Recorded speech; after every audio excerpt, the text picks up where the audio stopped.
There was also the topic of China. Of course, Scott Morrison still unapologetic, saying that China is not, in his view, a developing nation, perhaps not entirely developed, but at least somewhere in between.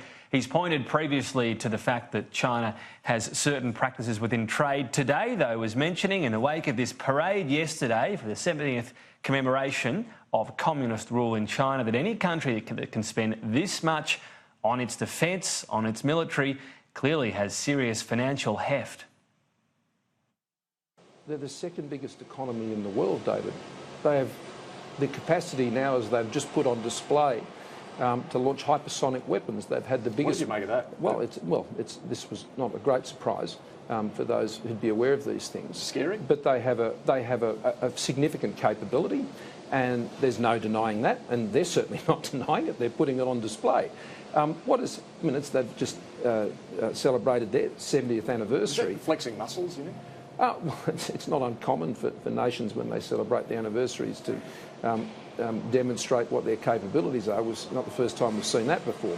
But I think it just actually goes to my point. I mean, they have had the most rapid expansion of their economy of any nation state in certainly our time. And arguably, I'd probably say unarguably, of all time. So that parade shows they are developed. They are the second biggest economy in the world. They are investing in the infrastructure and services of nations all around the world. They are a big, developed nation with enormous economic resources. And what's the demonstration of that?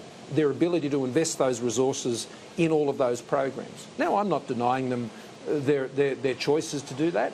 I just think it is just an expression that the world has got to a point where, after many years of engagement within China, and the point was to engage with China so their economy would grow and it would lift hundreds of millions of people out of poverty, which I think is China's greatest achievement.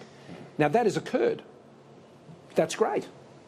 But that has implications now for the strategic balance that sits within the Indo-Pacific region, within the global economy, how the rules are applied now. I mean, should Australian companies seeking to innovate in the technology field have the same rules that apply to them that apply to Chinese firms operating out of Shanghai? Now, of course they should. That's not a criticism of China. That's actually an acknowledgement of China's success.